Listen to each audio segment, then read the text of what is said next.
Hello and welcome to Sid Meier's Railroad Tycoon for the Amiga. I've already done an overview kind of mini series of this game, but I was indicating the other day that I had planned another mini series after King's Bounty, and this is the game I had in mind. It is a game that I have played many times and I fully enjoy. And I don't know how I'm going to move on with it, but let's start with a new railroad. It's usually a good idea. You have four different regions available, and I may do other maps, I don't know. But time-wise, you have England in 1828, then you have Eastern USA in 1830, Western USA in 1866, and Europe in 1900. The different maps have different resources which are valuable to move, and um, based on challenge level and things like that, they each have their own considerations to make. I would argue that Europe is by and large the easiest of the maps, but for the purpose of this mini-series kind of thing, I will start with England, and if I make more of these, then Eastern USA, because time-wise. So England, it is four different difficulty settings. Investor is incredibly easy, and Tycoon is not. I have played on Tycoon before, but for the purpose of the video series, I will just be playing on Mogul. Then you have reality options or reality levels. I will very briefly go through them. Dispatch operation or no collision. Dispatch operation means that you have to place signal towers in order to define blocks of tracks that your trains can move safely through, which is too fiddly for me. The no collision operation allows multiple trains to be on the same piece of track at a time, but it's not that simple. Lower value freight classes will simulate moving over to the side to allow higher value trade or freight classes to move past. So basically, if you have a bulk freight, which is the lowest freight class, on a stretch of track where there's a lot of passengers and mail trains, which are the two highest freight classes, you can have that bulk train standing still for an awful lot of time. It is the price to pay for being lazy on not wanting to fiddle about with signal towers, but if you can set it up and you can make it work, it is incredibly efficient. Complex or basic economy. Basic economy means that you can take any cargo and deliver to any station. If they have, I think, four village huts, then they will pay full delivery price for that cargo, whether they need it or not, which I think completely and utterly nullifies the purpose of this game. Complex economy is where the meat of the game is, because you have to find resources and take them to places that need those resources and convert them to something else that you might be able to move and get money from transporting. That is the main challenge of the game. And playing with basic economy, for those who might want to do that, that's cool, but I think it's completely and utterly pointless. Friendly competition or cutthroat competition. You can have up to three computer competitors playing at the same time as you. And if you have friendly competition, then everything is fine and dandy. No one's going to harass each other or try to take away each other on the stock market and that kind of stuff. But it also means the computer can box you in. I'm speaking from bad experience. The computer can lay tracks in awkward ways and get away with it, but you can't. And let's say you have a starting position next to the coast, meaning that you can't expand east or west, whatever might be the case. And you have planned a route for your further expansion, and then you have a computer competitor starting right next to you. And he connects two stations that completely and utterly seals you off from expanding. There's nothing you can do about it. You can reset the computer, you can throw the mouse out the window, you can sit and cry. You can do nothing about it. Cutthroat competition allows you to do something about it, and that is reason enough to always use the custard compensation reality level. It also allows stock market manipulation, all that kind of stuff, but we will cover that once it becomes relevant. Let us hit continue. The world map or the area map, whatever, is randomized for every single game. So London might be the capital of England, but in one game it could be a thriving metropolis. In another game, it can be two village huts. So it allows for an incredible amount of replayability on each map. New Railroad formed 100,000 shares of stock sold to local investors, and I will do a quick editing cut while identifying a train. Quickly, as soon as we get into the game speeds are frozen, because we need to spend some time finding a good starting location. You need income in order to fund your further expansion, of course, and mail and passengers early on is a steady income. So ideally, you want to cities which are relatively close to each other, because of course the trains are not moving that fast, in order to generate revenue. But you also want to keep an eye on potential expansion. And the way the game works is that once you lay your first piece of track, all other pieces of track has to be connected to that piece of track in some way, shape, or form. Meaning that you can't start building track here, then go over here and build track. No, no, no. It's not the way it works. And putting yourself in a position where you can box yourself in, or allowing a computer competitor to box you in, is something to try to be avoided. So I will come back once I found what I consider to be a half decent starting location. Almost quicker than I anticipated, which is a good thing.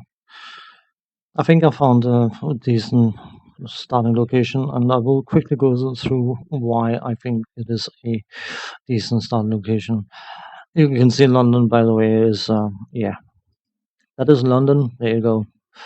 London and Croydon. Is that it's connected to London, or is it that's Croydon? Okay. London and Croydon being this close to each other can be painful. Doesn't matter. If we go from Croydon, we have Chatham over here. That gives us an option to go to Canterbury, and further an option to go to Dover. You don't want to blow your capital too early, because of course you will have expenditures as well. Has a chemical plant which demands chemicals and will supply manufactured goods. Only large cities and ports will take manufactured goods. Something to be mindful of. Something that's very, very important, and I also think I forgot to mention in the overview video series I did some time ago, is that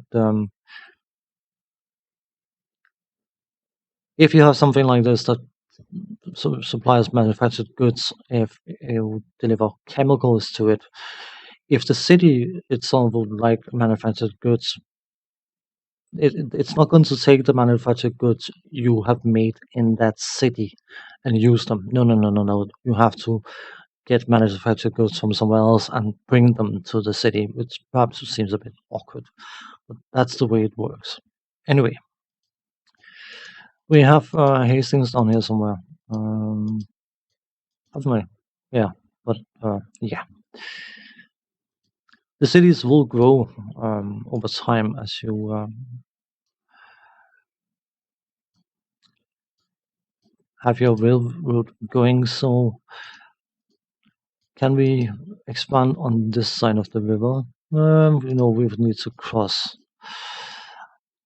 London is a decidedly uninteresting place to expand to, though. So, I mean, you could always just build a rail past and then create a station if it becomes necessary. The starting location of this has to be considered, because if I want to expand in London, stations can't overlap. So If I was to build a station, just curious. Yeah, build track first. Okay. Let's start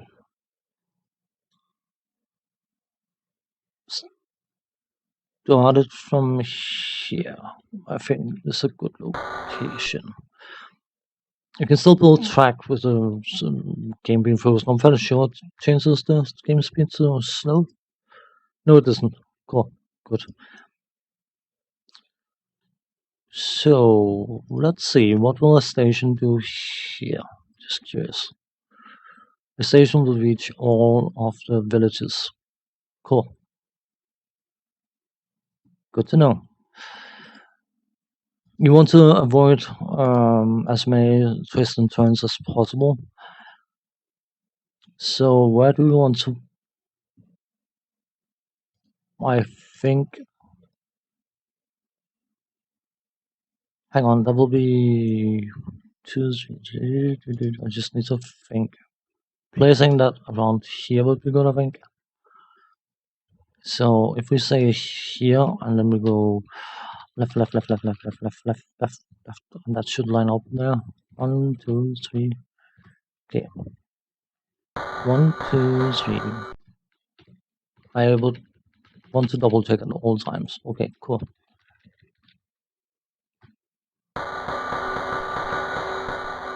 You have to pay a certain price for right of way and all that kind of stuff. So building through cities can be prohibitively expensive. As you can see, we spent 208,000 pounds without doing anything but laying a bit of track. So let us get a station going. You can upgrade stations later, so you can technically get away with just building a depot, but that seems a bit wonky donkey.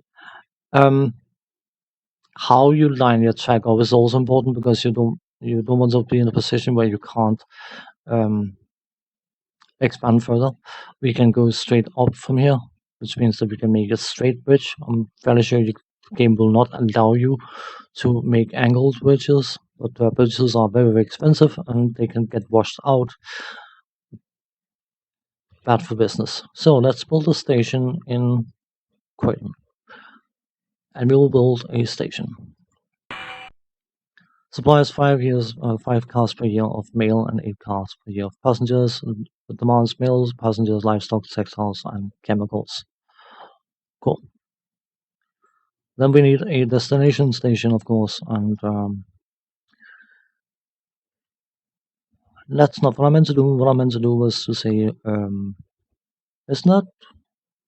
Oh, stations F8. I was hitting the wrong one. Do I still want that?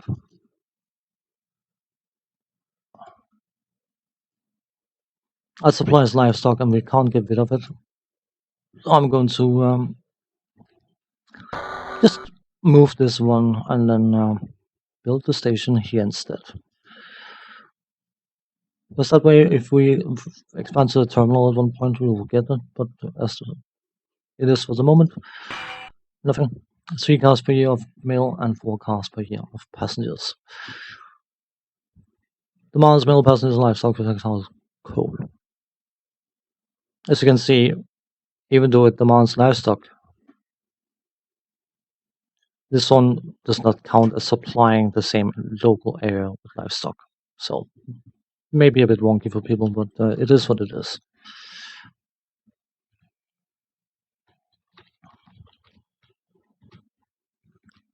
Information to pay for, as you can see. This is an overview of the different buildings you have. This is the station itself, and this is the engine shop.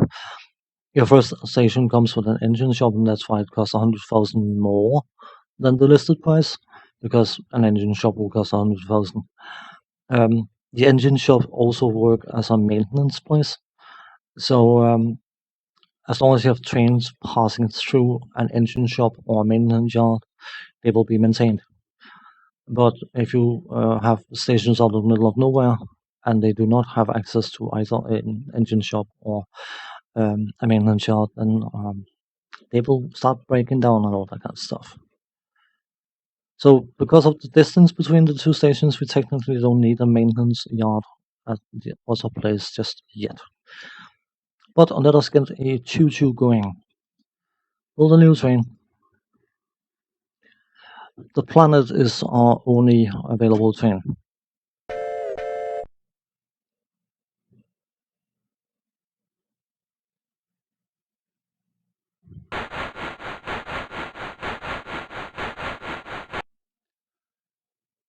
We are going to define it as a mail and passenger car. Mail car and passenger car train. It hasn't got an awful lot of power, so giving it more than 2 cars to pull is wasteful.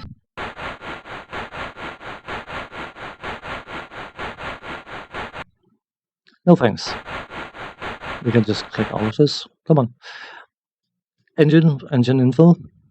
This engine, which, as you can see, 1 car, 20 miles an hour, 2 cars, 15 miles per hour. And that is at 0% grading, and then the speed drops dramatically. 3% grading is, yeah. So, it will go between Croydon and Chatham, which works perfectly fine. So, the game speed should now go to slow, which suits me fine. And now I'm going to go into the stock broker thing. Come on, call broker, please. Thank you very much. I want to buy some stock, treasury stock. 100,000. I want to buy some more. Call broker, treasury stock. When you're buying stock, you have to tender an offer for potential buyers, and as such, you have to offer a price that's higher than the current stock price. And that's why the price goes up, of course, because people want to make a profit when they're selling their stocks. But that also means that the actual stock value can be very, very different from the inflated stock value you get from buying stock. And that stock value will be reevaluated for every fiscal period. First train arrives in Chatham, Citizen Selby. Cool. Which is something to be incredibly mindful of, because you can inflate your stock price dramatically and then it get written down by £50 per share. And that means you start the next fiscal period with a massive deficit, which means, of course, that unless you can earn the amount of cash to make up for that deficit, your stock prices is going to tumble yet again, because it becomes a slippery slope. So it's something to be mindful of. But in Dover, of course, of all places, in Dover, my plan was to go here, right? We will have to work with that. I don't want to do it. The thing to do now would be to go directly to Canterbury. But I want to wait for the next fiscal period, because there's a very good reason for that. When you build a new station, the fiscal period it's built in will pay a double value for the cargo delivered to and from that station. And that means if you were to build a station in December of the second year of a fiscal period, then you have 1 month, which is completely wasteful. So ideally, if you expand, you want to expand at the start of a fiscal period. And I might do that. If he's not expanding to this one here, I will expand myself. That will also, what was that? Was just another village.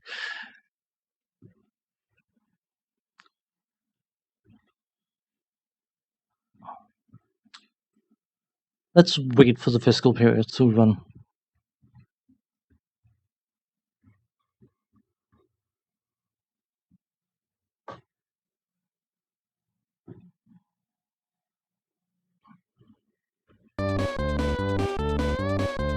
And then we get on an evaluation.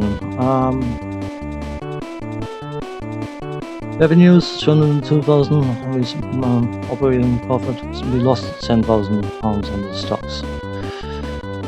That's perfectly okay. Record profits on CNC, $230,000 earnings in the last 2 years.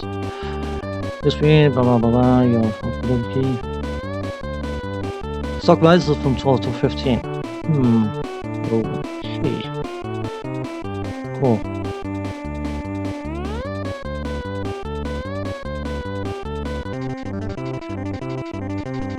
Wow.